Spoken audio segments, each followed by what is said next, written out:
رسول الله صلی الله علیه وسلم فرمایي وای داسې یو ورځ نسته چې دا ورځ پر بندگانو د خدای را سهار سي مګر نه چې په هره ورځ باندې دوې ملایکې الله پاک جل جلاله و دې دنیا ته نازلوي.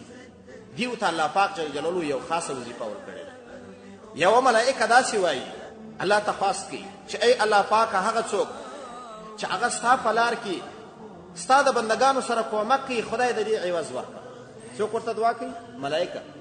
او دا هغه ملایکه ده چې الله پاک خاص د دغه دپاره موظفه کړې ده.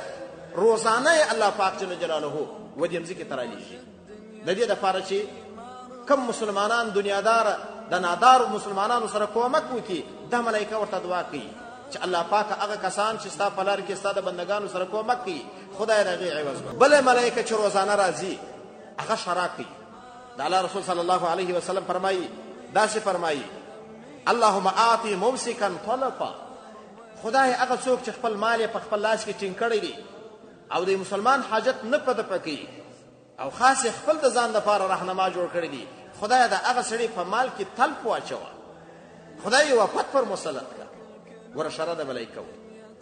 ډېر ظلم داسې پیښیږي کم کسان چې د خپل مال څخه دنیاداره خلک وي او هغه د خپل مال څخه د مسلمانانو امداد و کومک نه کوي الله پاک جل جلاله داسې وفت پر مسلط کړي چې که ده 10 کاله 20 کاله دا خلکو ته په خیرات کې ورکولی د خدای علم به ځینې خوشحاله وی د خدای د علم خدمت به یې پکښې کوي بلکې الله بیا راضي کړی وي الله به په خوشحاله وي.